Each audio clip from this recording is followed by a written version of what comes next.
All right, June. All right. Just want you to say that you're doing this at your own risk.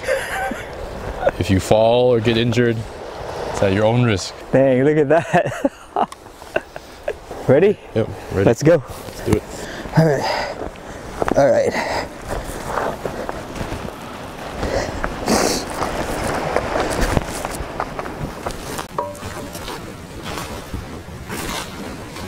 So we just walked about a mile down to this rock right here, and there's this big crossing that we have to cross by to get to the rock we want to fish off.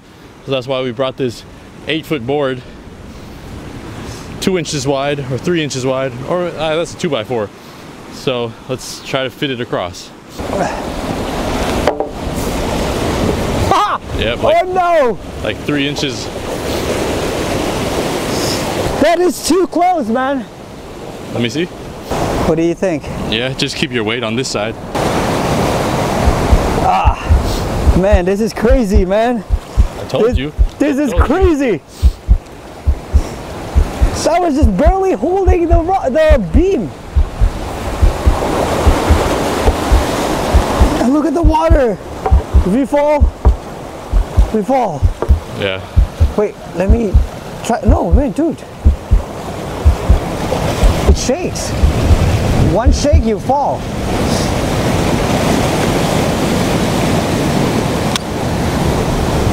So this is how we're gonna have to cross right here.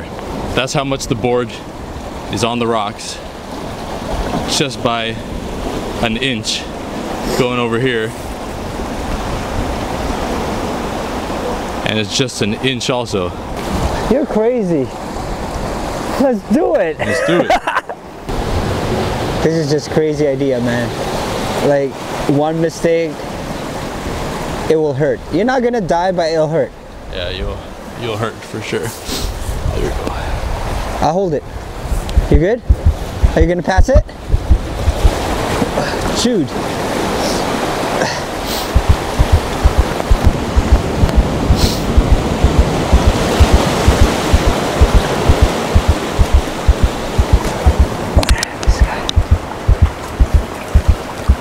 Oh my goodness. Okay. Can you do it? Did you ask me if I can do it? Okay, sure. Dude, let's go. Here we go. I'm going in. All right, go. Oh, no, I hold it so that I get a balance. Okay.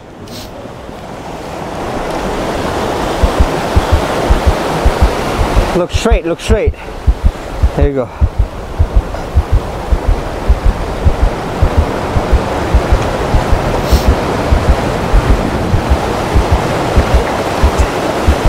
If you shuffle your feet forward too, that works. Huh? If you Slide? shuffle your feet one in front of the other, yeah, like that. Dude.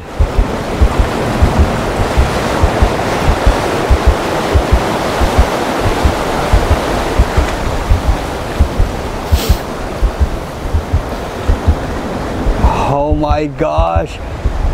That was crazy. Look how thin that board is. Dang. All right, let's put this here for our way back. Let's go. Yeah, we're not done yet. We're not done yet. Oh my gosh.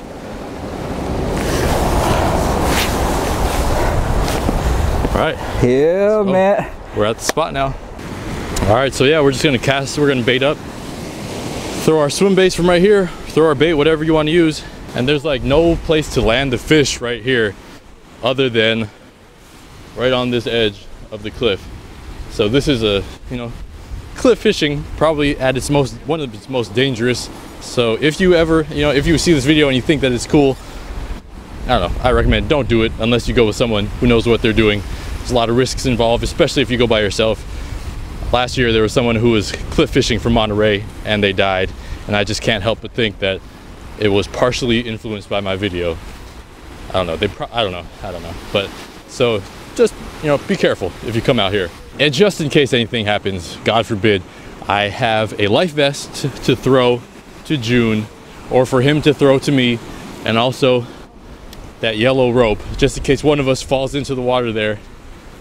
I can throw it out here, he can grab it, and I can pull it to shore. So, you know, prepare for the worst, just in case something bad happens. So before we start fishing, I just want to say that I got a lot of this equipment from Outdoor Pro Shop in Roanoke Park, and they hooked me up with a ton of gear. Unfortunately, it was the end of salmon season, rockfish season from a boat, so I didn't get a chance to use any of that stuff yet. But when that rolls around, I'm using all the gear that they gave me. But a lot of these things, the Keitechs, the rip stops, they got everything you need. So if you are in the Bay Area and you're in the Santa Rosa, Roanoke Park area, check them out. They've got all these black Keitechs, they got all the jig heads, so pick some up. And if you ever go rock fishing from shore, Sonoma Coast, Mendocino, Pacifica, Big Sur, Monterey, Carmel, these Keitechs work amazing. So check them out, Outdoor Pro Shop. All right, let's catch some fish. So I want to show you exactly what I'm using today. Instead of just going straight swim bait, I'm going to do what I did in Mendocino last week, and that is this rig that I thought of.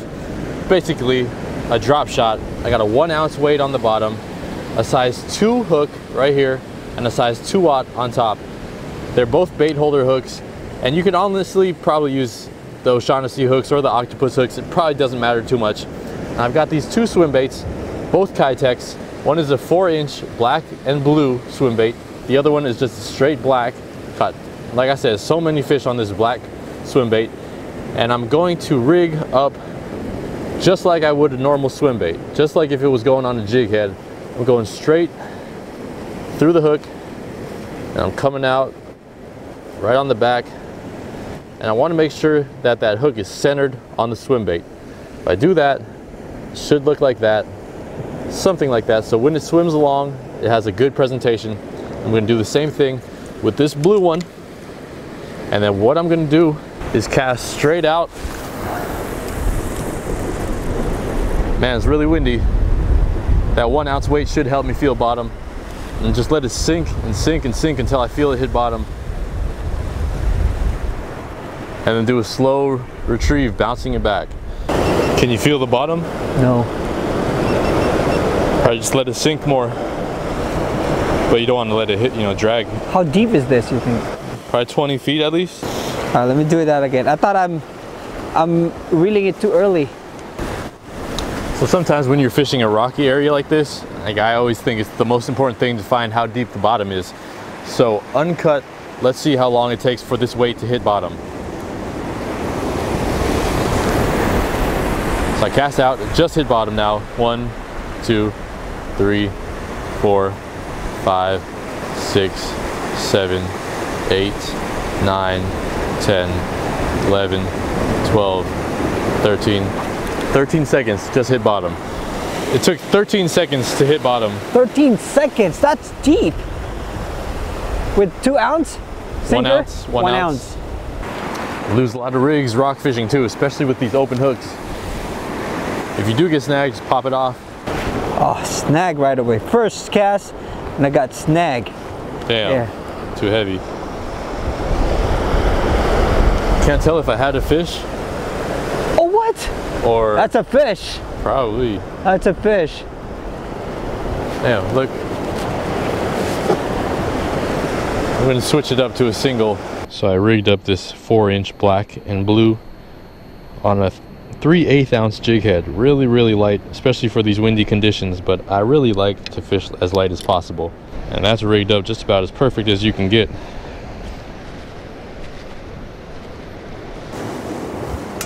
Here's a little trick that some people taught me from the comments. If you get snagged like this and you can't pop it off like that, bend your rod like you got a big fish and open the bail. And what that'll do is send the shock wave down to the bait. And a lot of times if you do that a couple times, your bait will come off. Let's see if it works. I'll give it 2 or 3 more tries. Damn, I think I just had a bite.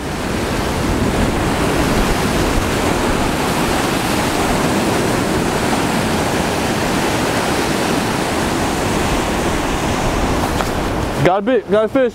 Got a fish, fish on. Woo, woo. Let's go, let's go, let's go, let's go, man. I thought it was following me too. Huh? I thought it was following too. Oh, look at that. That's a big rockfish. Rockfish? You see that thing?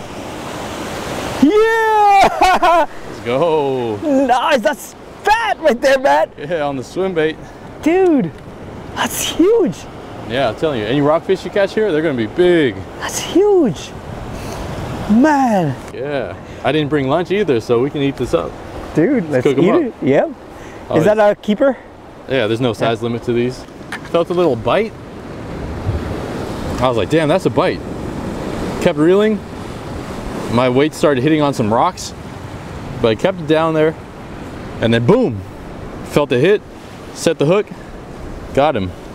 I really need to work on my fish identification. Tell me, what is this? Is that a gopher? All I know is that it's legal. The only ones that you need to worry about are lingcod, 22 inches, cabezon, 15 inches, kelp greenling, 12 inches. And you know, that's about all that you're gonna catch from shore. That's beautiful fish right there. All the fish I catch are pretty beautiful to me. And that right there is a beautiful fish. Love it. Fun to catch these guys from the rocks. See how it's extending its fins right now, and the top fins? That's what their defense is. If they're in a rock, they'll extend their entire body so you can't pull them out. But I want to do a little bit more fishing, so before I do that, I'm gonna hit this guy on the head with a rock, because we are going to have this for lunch, and I'm gonna bleed him. Usually before I bleed him, I like to dispatch him out first. So the best way to do that is just to do it fast. It's like if you go to the fish market, they'll get a live fish from the tank, put it on the side, take a rubber mallet, hit it on the head. So the first thing that I want to do, fish just got out of the water.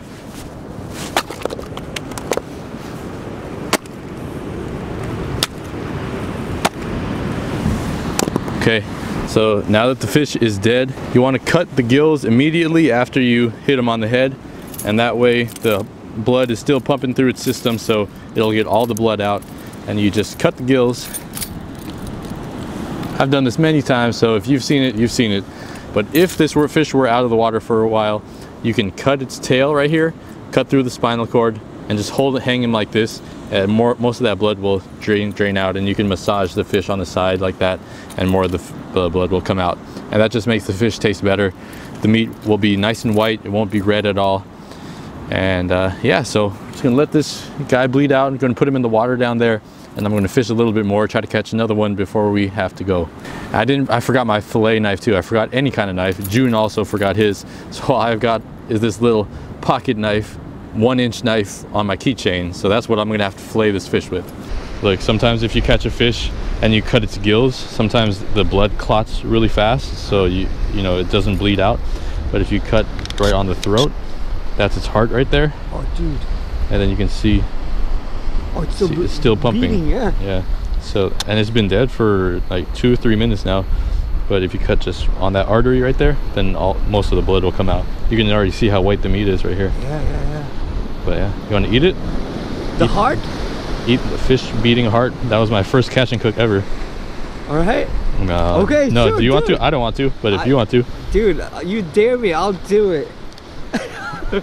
You gonna do it? Sure, why not, bro? All right, so yeah, I was just telling June that if you cut the gills, sometimes the blood will clot and you won't be able to bleed the fish really well. So the good way to do it, I found my knife, by the way, is you cut its throat, and you can see its heart right here. And if you cut the throat and the artery, the fish will bleed out. And I was like, this was my first catch and cook, eating a fish beating heart. So the fish is dead already, but you can see that its heart is still beating. Now, if you were in a survival situation, you wouldn't let any of this fish go to waste. You would eat the liver, you would eat the heart. So if this was a survival situation, then I would eat this heart.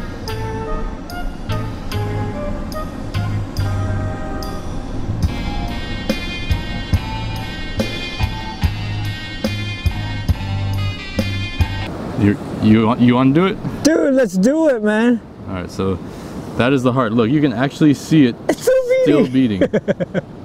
It continues to beat after several minutes after the fish dies, so it gets all the blood out. But from what I remember, it didn't taste very bad. It was pretty good. It was like not bloody at all. So, but you go ahead. I don't want to. Dude, let's eat this. Fish beating heart. Join the fish eating heart brotherhood. Join the fish eating heart brotherhood.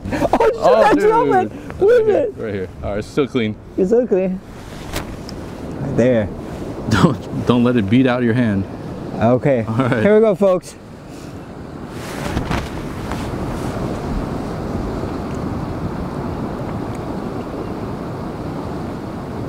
Yeah, right. It's kind of like, from what I remember, it was kind of savory. It wasn't like, Yeah. it was not bloody. No, it's not. Yeah. I don't know. I don't know how to describe it. But it's not like bad. Yeah. How would you describe it? For me, it tastes like, because I eat a lot of, I like sashimi. Yeah. It's kind of like that with blood. Fish blood, kind of like that. Yeah, but it's not like really like a bloody. Bloody, no. Oh. It's actually good. It's okay. It's Yeah. clam. Clam? Like a clam. Oyster, you know oysters? Yeah. Kind of like that. Like that? Okay. Man. All right. Got me interested. Maybe I'll catch one more and then maybe I'll eat that heart too. Yeah, sure, man. Okay. Dude, let's do it. All right, let's go catch another one. Let's go. Before I start fishing again, before I forget, TJ and Jan, I wanted to thank you just for showing me this spot, showing me a lot of fishing techniques. I know you guys are going to do big things in Alaska. Hope you get your boat, TJ. Hopefully seeing you guys soon. But yeah, I just wanted to give you guys a little shout out. TJ and Jan's channel, they've got some crazy Alaska halibut salmon fishing footage. But yeah, they showed me this spot and I'm really thankful for that. My goal right now is to catch one more fish and then I'm going to start cooking up the other one that I just caught. So this 3/4 ounce weight that I'm using is just about the perfect weight for these conditions right now. The wind, the swell, the water depth. Anything higher, I feel like the weight drops down too fast. Anything lower, I feel like there's just too big of a bow in my line. I can't feel the bottom. Now, if there was no wind at all, I would be using a 1/2 ounce weight, possibly even a 3/8 ounce. But right now, 3/4 ounce is perfect. So, you know, when you come out here, you don't really know the conditions, but you just got to start with one thing and then put the pieces of the puzzle together. Right now, I've narrowed it down to this black and blue swim bait and this 3/4 ounce jig head.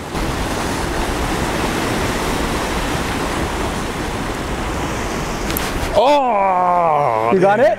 Missed it.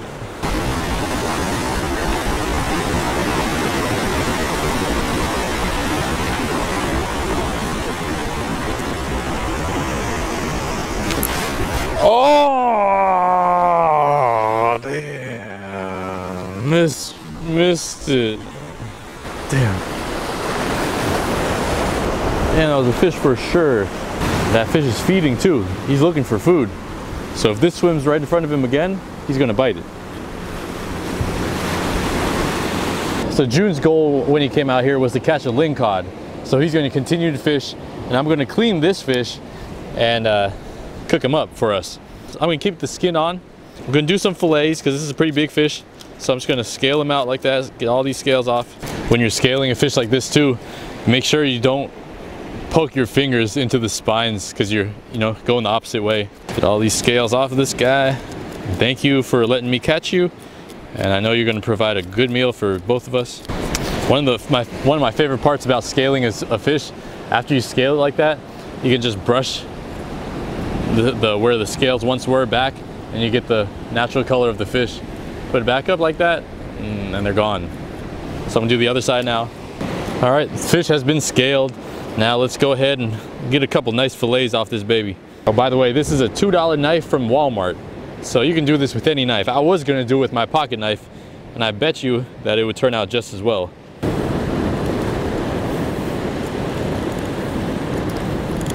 So there are my 2 fillets right there with the skin on. Oh, you know what? To prevent the skin from curling up in the pan, let me score it, do a couple scores on it. Shoot, man, I'll use the fish as my cutting board. So I just filleted this fish. I didn't cut any guts at all, so the meat has not been contaminated whatsoever. And I know one of the most popular things on these videos for some reason is to check what the fish has been eating. So let me do that now. Well, he's got some food in his stomach. Let's see what it is. Crab. Whoa, what the hell is that? Whoa, that's a fish. Look, he ate some kind of fish. Not sure exactly what it is, but he ate a very small fish that is about the size of a 4-inch swim bait. Can't tell, it's way too decomposed by now. But yeah, that's it. A crab and a fish. And this partially digested fish has eggs in it. So whatever it was probably mature. Well, do you want this? I'm gonna throw this away. Throw it away, man. All right, I'm gonna pick it up soon. Ready? I'm gonna toss it. Woo! I didn't catch my lingcod today, but I'm still fishing. And this guy's cooking. Would you look at that? Beautiful white fish, scored skin, ready to eat. Let's put some seasoning on that bad boy.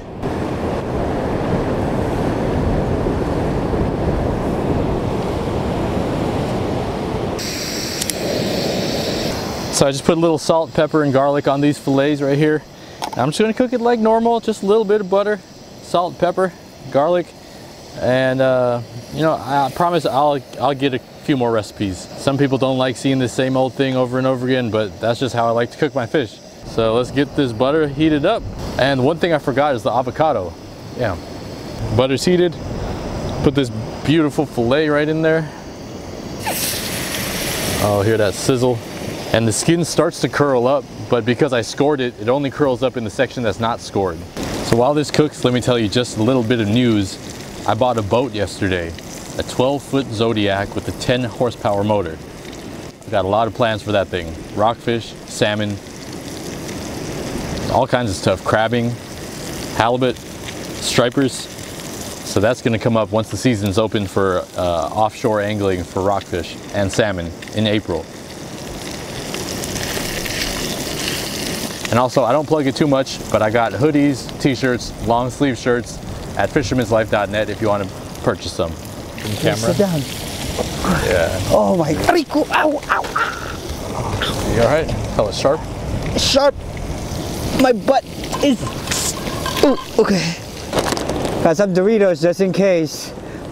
No Doritos. We're cooking. Yeah. Good thing we caught one. Matt caught, what do you call that fish? We don't know, right? It's either a gopher or a grassy. Oh, okay. Rockfish. So, rockfish. This is a rockfish. All right, June, dinner's ready. All right, let's go, man. Okay, here. How about you? Where's your phone? Oh, let's see with this piece of paper.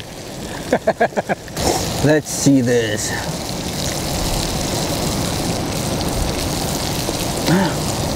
That was good. Oh my God. That was good. No, I'm telling you. Try the skin. Oh, the skin. Crunchy. Crunchy. Mm-hmm. Salty. Man, no, it's not that salty, but it's perfect. Yeah, it's like it's just not brown. I mean, just not burned. It's crunchy. Yeah, right? Like a chip, right? Yeah, yeah. Better than Doritos. That's all yours. Oh, this is mine? Yeah, thanks, man. Your fillet and this is my fillet. Dude, this is good. Nothing beats a fresh fish. Yeah. You know that? Yep. But the stored fish is different. It tastes different. First time I'm catching fish in the ocean and then eating it, trying it, it's hard for me to go back to the market and buy a fish. Yeah. And to eat. I don't know. Yeah, it feels like I'm cheating if I buy. You know, I've never had fish from the market, so really? I don't even know how it tastes. Oh no, man, it's way different. Is it? Yeah, dude. Fresh fish from the ocean, different taste. There's this kind of like a sweetness on it. I don't know, it's so much more satisfying when you catch it after not eating all day. Yeah. And you're just out here and you cook what you catch, and you don't want to overcook it, just until it, you know, it's not dried out, just till it flakes apart. Yeah. It's perfect. It's perfect how you cook it. It's perfect. Sometimes I think it's just the butter, but actually no. I think it's a combination of everything. Of course. The fish. The fish, That's the main ingredients right there. And even though this video is over now, we still have to cross. We have to cross that rock again. I know. Thanks for reminding me that. Man, that cross. Woo!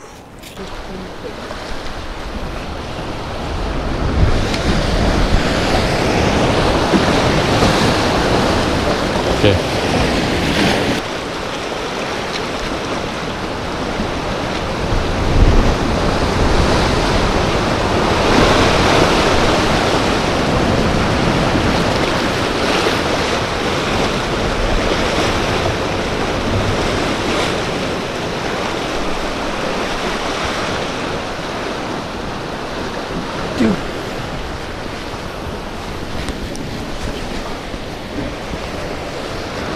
right, let's go.